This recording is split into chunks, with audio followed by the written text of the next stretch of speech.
Mga kaigsunan ko, mayong buntag kaninyang tanan. Mga igsuon, makabantay mo anang sayo sa buntag, makadungog mo sa tingog sa namaligya o pandisal nga recorded na. Muingon, malunggay pandisal, init pa, tagdos, palit na mo. Ug once makadungog mo ana nga tingog, maingganyo ka nga mupalit. Then pagpalit nimo, init-init pa ang pandisal, humot pa jud kaayo. Plus parisan pa jud nimo og init na kape. Sold na ang imong pamahaw, pwede na dili mamahaw. Ang pandisal makawala sa kagutom sa kabuntagon. Pero nadyod tay mas lalong nga gutom. Gutom sa kalag. Gutom sa tinuod nga kalipay. Gutom sa kahulugan sa kinabuhi. Unsa man ang makapabusog sa atong kalag. Unsa mampod ang makahatag og tinuod nga kalipay. Kinsa man ang makahatag og kahulugan sa atong kinabuhi. Ang tubag mga kaigsuunan ko, makita sa atong ebanghelyo karon. Si Jesus mingon, I am the bread of life. Ako ang pan sa kinabuhi. Mga igsuon, importante kaayo ni nga pulong nga I am.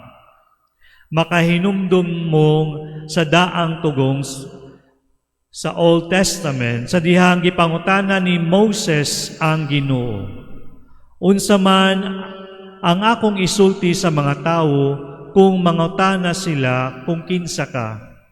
Ang tubag sa Ginoo, I am who I am. Pasabot ani nga ang atong Ginoo walay sinugdanan, walay katapusan. Siya ang tinubdan sa tanan. Mao nga sa dihang mingon si Jesus, I am the bread of life. Ako ang pan sa kinabuhi. Dili lang siya nag-ingon nga ako ang maghatag og pagkaon. Dili lang siya nag-ingon nga dili lang siya nag-ingon nga ako ang maghatag og pagkaon, kundi nag-ingon siya, ako mismo ang pagkaon. Dili lang siya muhatag og kinabuhi. Siya mismo ang kinabuhi.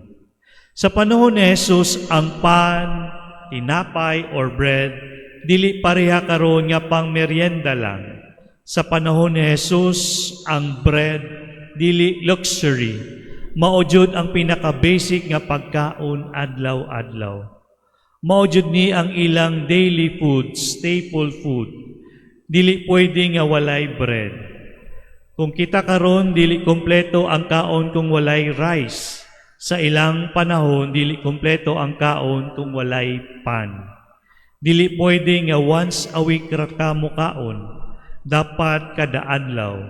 Kay kung ning ana maluya ka, maglisod ka, or basin magkasakit ka. Maupod ni ang pasabot ni Jesus.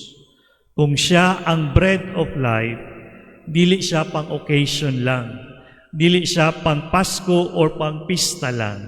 Dili siya pang kung naalang kay problema. Kinahanglan siya adlaw-adlaw. Mga igsuon, ang kalag na dili mukaon kang Jesus adlaw-adlaw, hinay-hinay nga magkaluya. Daghan ta ginakaon sa kalibutan. Kwarta, kung madato lang ko, malipay na ko. Relasyon, kung naalang ko uyab, okay na ko.